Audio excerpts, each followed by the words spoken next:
Hello and welcome to the Sheldrake-Vernon Dialogues with myself, Mark Vernon, and Rupert Sheldrake. Hi there, Rupert. Hi, Mark. We get together and quite spontaneously decide on something to talk about, which we've been reading through, heard about, been in other discussions, to try and develop the conversation around a particular subject. Our thoughts, we hope, will prompt your thoughts, and so create a sense of engagement with the various things that engage us. And today we thought we would talk about artificial intelligence. It's clearly very widespread in the culture. What is it? What isn't it? What can it do? What can't it do? What does it say about our humanity and so on? But Rupert, there's a very particular hook to our conversation today because of the recent use of artificial intelligence in the field of protein folding. And this is an area that you have studied for decades, in fact. So I wonder whether you could say something about that and, you know, what this advance really represents. Help us to get a sort of feel for what artificial intelligence can really do and achieve. Yes, the problem of protein folding has been a central problem in molecular biology for decades. And the reason it's a problem is that proteins consist of a string of amino acids, 100 or more, quite commonly, and each amino acid can rotate, and then they fold up and they form complex three-dimensional structures. But with that number of amino acids, each being able to rotate freely, the number of possible structures is vast. I mean, it's in trillions, even for an average size protein. And the original models of protein folding tried to work from first principles. You work out all the possible conformations the protein can take. Then you measure the energy of those, and then you find the lowest energy, the minimum energy, and you assume the protein sort of roll down like a ball rolling down a slope into a kind of well. This minimum energy structure should then be the actual structure. The problem is that there are so many possible structures. There are hundreds of minimum energy structures. This is called the multiple minimum problem.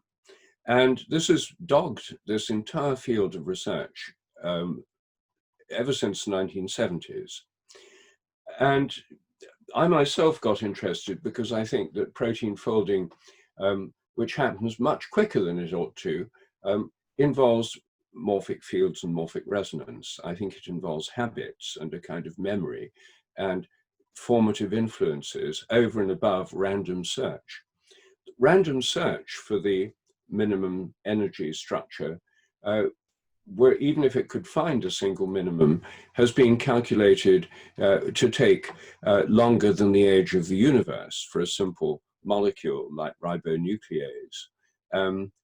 In fact, ribonuclease folds up in a test tube within 2 minutes. So clearly something's going on. So all attempts to predict it have failed. It's been an enormous challenge. And every 2 years there's a contest called the Critical Assessment of Structure Prediction for Proteins. And this contest involves various theoretical groups and protein groups around the world being given the primary sequence of a protein, the string of amino acids, the sequence therein, and asked to predict how it will fold up. And most of these predictions over the years have been wildly inaccurate. Successful ones were ones where they could predict one of the 200 or so possible structures. That was called a success. Now, what Google has done, using artificial intelligence as part of their deep mind thing, with their first really impressive result was 2 years ago in the CASP, the Critical Assessment of Structure Prediction contest. They won it 2 years ago with reasonably successful predictions. This year, they've won hands down and undoubtedly have achieved something that no one else has achieved. This has led to a surge in the share price of Google, to financial advisors advising people to buy Alphabet stocks. It's worth billions and billions and billions of dollars. So what have they actually achieved? Well, what they haven't done is worked out how proteins fold from first principles. They haven't sort of worked it out in accordance with the laws of physics and chemistry.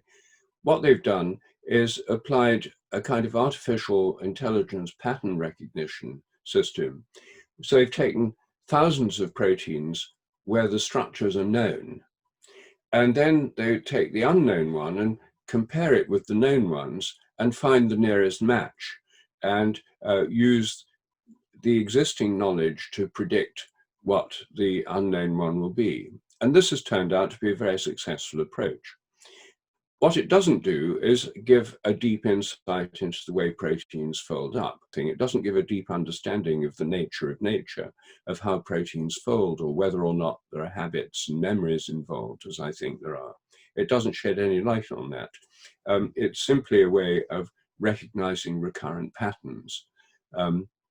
So that's something that artificial intelligence is very good at. That's, these are important triumphs of artificial intelligence. So the question is this really intelligence in the normal sense of the word? Or is it just enormous computing power, which is able to process huge amounts of data and have a memory of huge amounts of data? So we call it artificial intelligence, but this is both a triumph of artificial intelligence and I think also reveals its limitations. Yeah, well, this is what interests me as well. And in the previous announcements that DeepMind particularly made around playing games like Go, and then prior to that chess, you immediately get this further conversation as to whether the computer's really playing the game or whether it's just running many iterations of possible outcomes. And I've heard people say that whilst the Go success was an advance on the chess success, you can still debate whether it's really playing the game, because so far as I understand it, the artificial intelligence was using more powerful predictive probabilistic techniques in order to seemingly use intuition, but it wasn't really intuition in the way that a human player of Go might use it. And then, of course, you've got the sort of even more fundamental question as to what it means to play a game, to be immersed in the world of a game, to be enjoying it. And so to be, as it were, listening in to the dynamics of the game with intelligence in this rich sense, rather than the computer that just generates lots of outcomes and, as it were, doesn't play anything. It's as it were, playing the game, but through the computer, you might even say. So it's very interesting that you picked that up in this particular case. So just in relation to your interest about morphogenetic fields, because that's interesting in itself, this advance doesn't tell you anything directly about that, about whether they're involved in protein folding. No, it doesn't tell anything about the actual nature of the protein folding itself. It does show that certain patterns or habits are recurrent. And it shows that in the course of evolution, proteins follow sort of fairly predictable patterns of evolution, and you can learn a lot by comparing similar ones.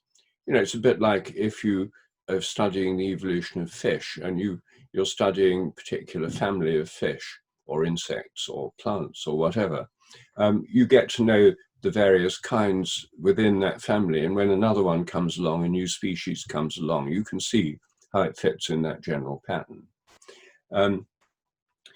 It doesn't tell us that whether ordinary physics and chemistry alone can explain this. The failure of 50 years of attempts to predict it on the basis of ordinary physics and chemistry rather suggests that it doesn't explain it.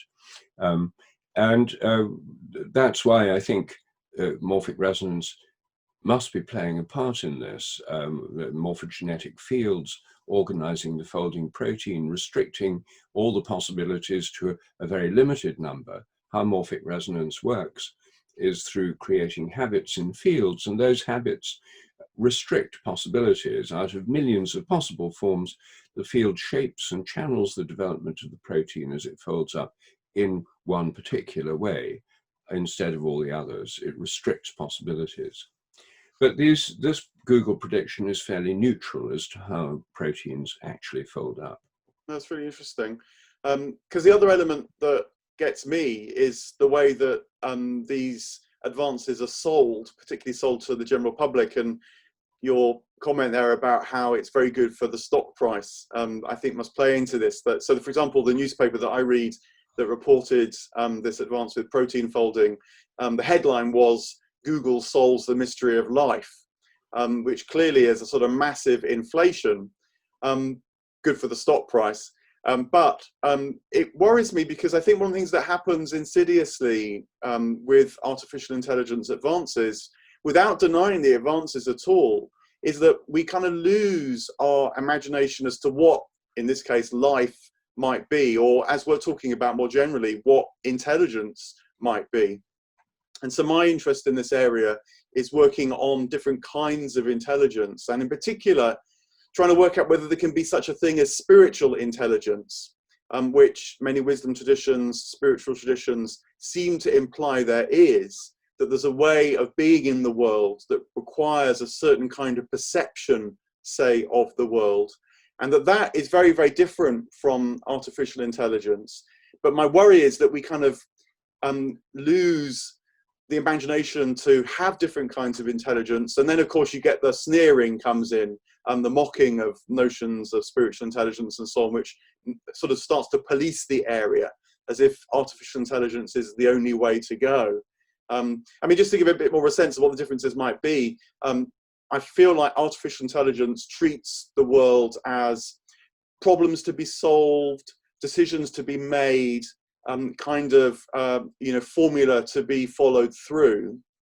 Whereas you might say that, I don't know, put a middle ground would be emotional intelligence, and that would see the world much more as relationships to be understood, experiences to be undergone and interpreted, folded into one's own life, but sort of focusing on experience, say, rather than problems.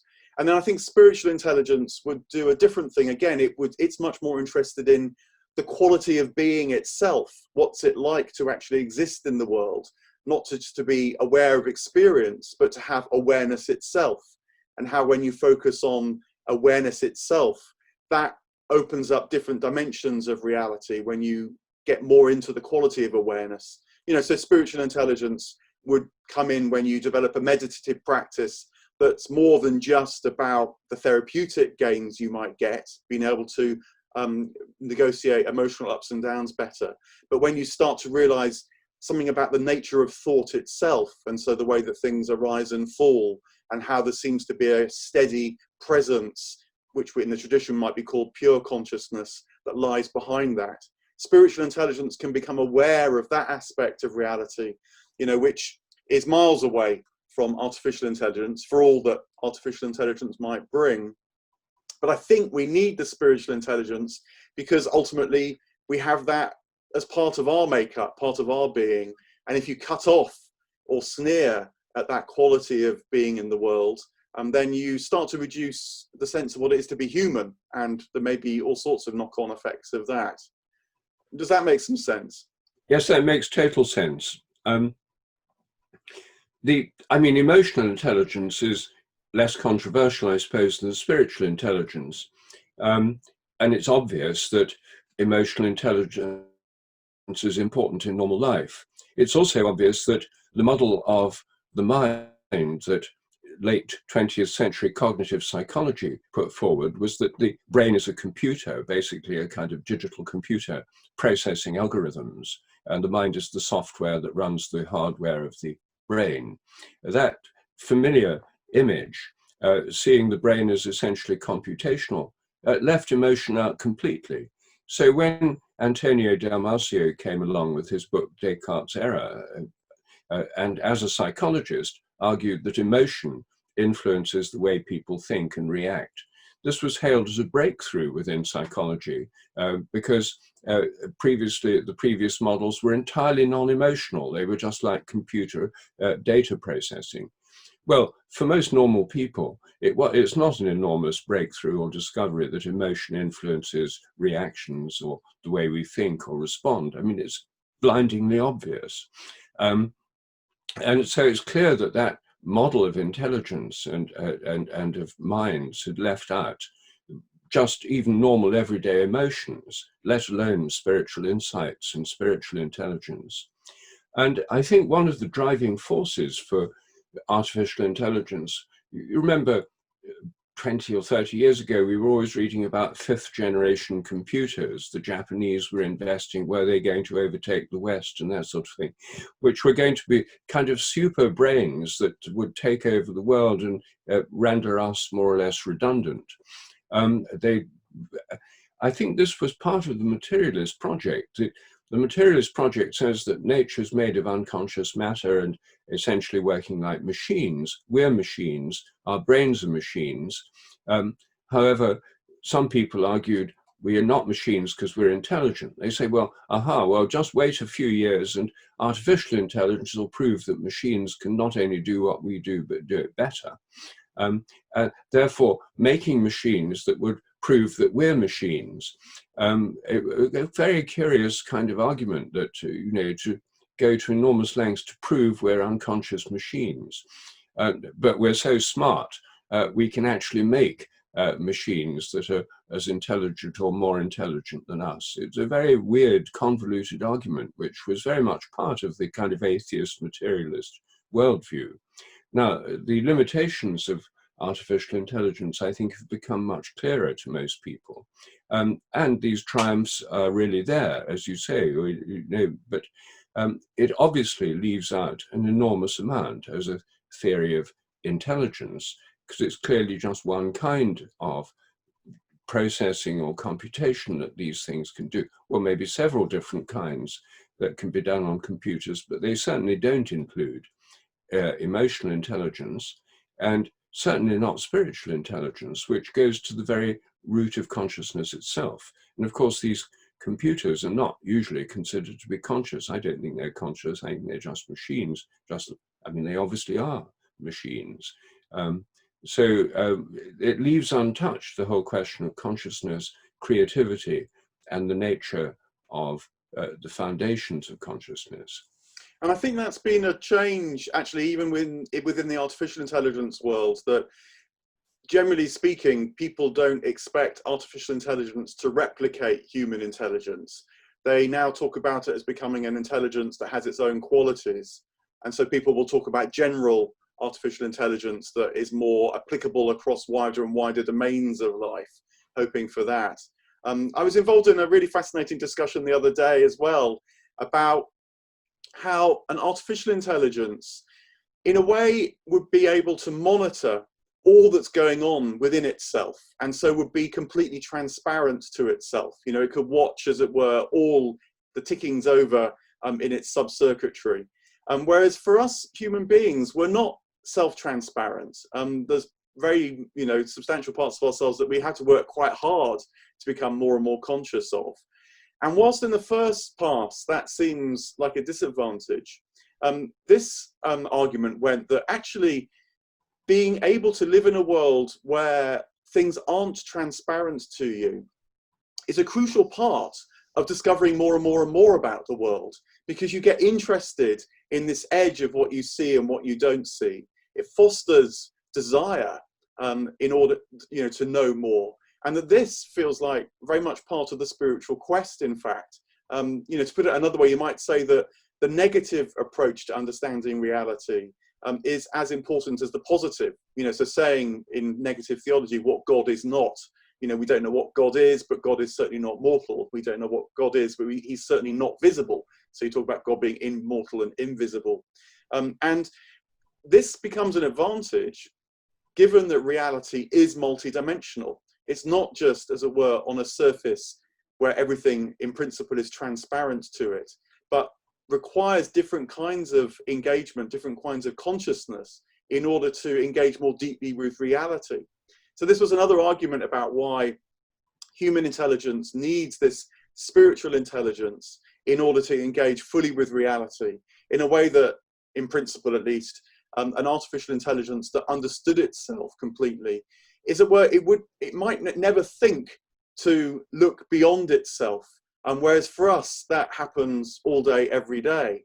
then people started saying, well, you program into the artificial intelligence ways of trying to engage with other dimensions of reality that it otherwise wouldn't even, have a sense of them being there.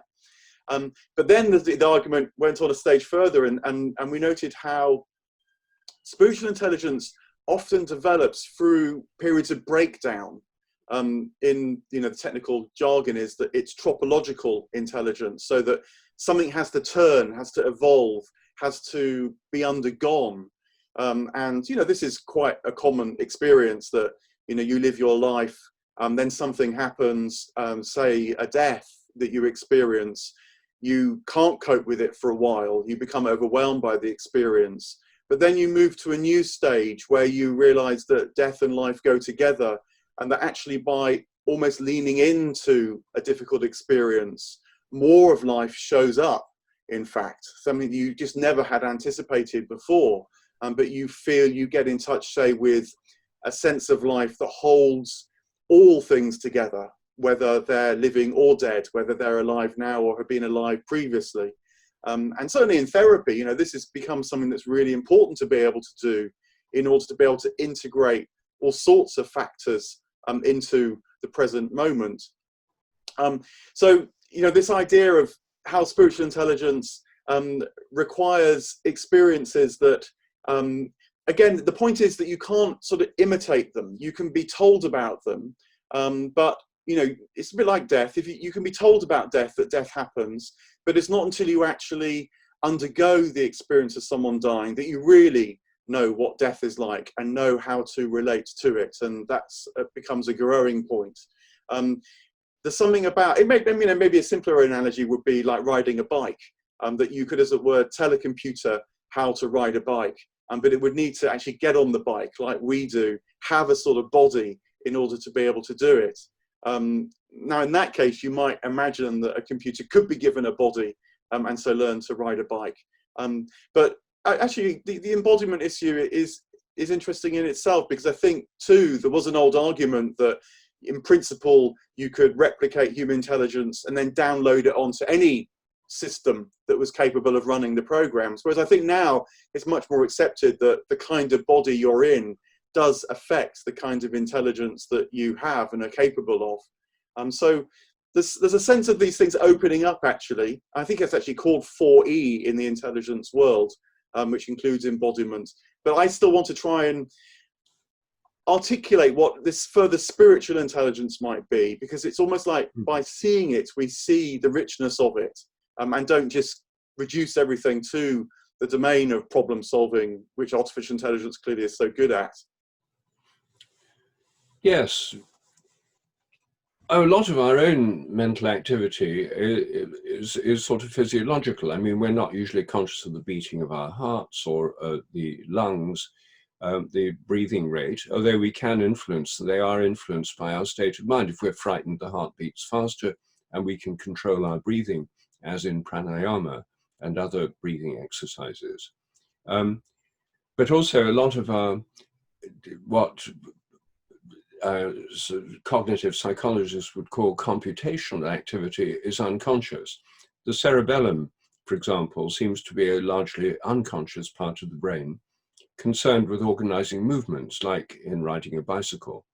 So a vast amount of our actual brain activity is dealing with unconscious functions, that we may have had to learn them in the first place, like riding a bicycle, but once we've learned, these things become habits, and habits are traditionally seen as unconscious. I think they are unconscious usually, unless we make them conscious through a special effort. So a large part of our mental life is habitual and largely unconscious, not necessarily unintelligent, because it's got there by intelligence, it's subject to natural selection. So spiritual intelligence, presumably, is about the conscious part of our mental life, and the way we consciously adapt to changes, like, for example, adapting, as you said, to a death, or for that matter, to a near-death experience. Many people have their lives changed by a near-death experience, which has happened as a result of an accident or a heart attack, not something they've planned or anticipated necessarily, and not something they've achieved through spiritual practices. It's just something that happens, usually as an accident. And yet, it can give people a conscious experience which is life transforming. And psychedelic therapy is a way of doing something rather similar, but in a more controlled way, because people can often have life transforming experiences through psychedelic experiences. But those wouldn't be transforming unless there was an intelligence that could assimilate and incorporate these into a larger picture and a larger awareness of consciousness, not just within ourselves, but beyond ourselves. I mean, the consciousness underlying the universe, pervading nature, and of course, the consciousness in other people and in other animals. So in that sense, spiritual intelligence would be very much concerned with the realm of consciousness and the interpretation of things within larger frames of meaning, which is not something that would happen from within an enclosed system like the Google DeepMind protein structure prediction. That's looking at lots of protein structures, lots of amino acid sequences, comparing and contrasting them and coming up with predictions. But it's not asking deeper questions about the nature of life or even about how proteins fold. Yeah, I think one way you can sort of track this almost is by looking at key words and seeing how the word means something quite different in different realms. So words like simplicity or reduction or essence, they mean quite different things, whether you're talking about the world of artificial intelligence or spiritual intelligence. You know, so in artificial intelligence, you make something simpler by breaking it down into its constituent parts, and then you can manipulate the parts in order to produce some kind of outcome. But in spiritual intelligence, simplicity is much more about trying to understand the core of something, the kind of steady presence that's almost like the bedrock or the ground from which diversity, multiplicity, and so on might then spring. So in spiritual intelligence, when you're trying to simplify something, you're not breaking it down into many parts. You're looking for the thing that is steady at its core of the essence. Actually, the word reduction works quite well in this analysis as well, because you know, reductionism in modern scientific parlance again means breaking down, reducing things to constituent parts, basic units like atoms. Whereas in spiritual intelligence, reductionism, it's actually a memory of the word that's still, strangely enough, remembered in cooking. Because if you make a reduction in cooking, you, as it were, take off all the kind of extraneous liquids, say, until you get to the core flavor that actually was the kind of essence of the whole substance to start with. And spiritual intelligence has reductive processes, I think, but it's in that sense, you know, so in a meditative practice, you get to know the ups and downs of the everyday and start to see that through that maelstrom often, there is a steadier sense or awareness of life that's kind of like a reduction of life. It's an intensification of life. It may be felt and known as quite quiet or maybe as shining, but nonetheless, it's that kind of awareness of being that you, well, not so much seek, because again, you can't quite seek it. It's almost like you have to remove parts of life in order for this more profound quality of consciousness to start to shine and to burn through, so that then you can align yourself with that ground of being more and more. So anyway, but the point is, you know, words like simplicity, reduction, essence, I often think to myself, now watch out, how is this word actually being used and what's getting lost as much as what's being revealed by the way that it's used. Maybe that's a point to begin to draw things to a close. I think we've been talking for about half an hour. It's a complicated area. I mean, it's great to have actually the tangible example of the protein folding, and you explain what has been done in this case, but what hasn't. And that makes sense, because it's like you're saying, what hasn't really been done is deepen the understanding of what's going on actually in protein folding, for all that the predictive power clearly has taken a substantial leap forward. Very good, Mark. Yes. And thanks so much for taking us from these very practical methods of predicting protein folding and their effect on alphabet stock market price and that sort of thing, to this vision of spiritual intelligence, which is clearly dealing with a quite different realm and is a completely different way of thinking about intelligence, but one which makes complete sense, at least to me. So we'll have to leave it there, I think, but there's still plenty of things to discuss in our forthcoming discussions. I look forward to that. Thank you.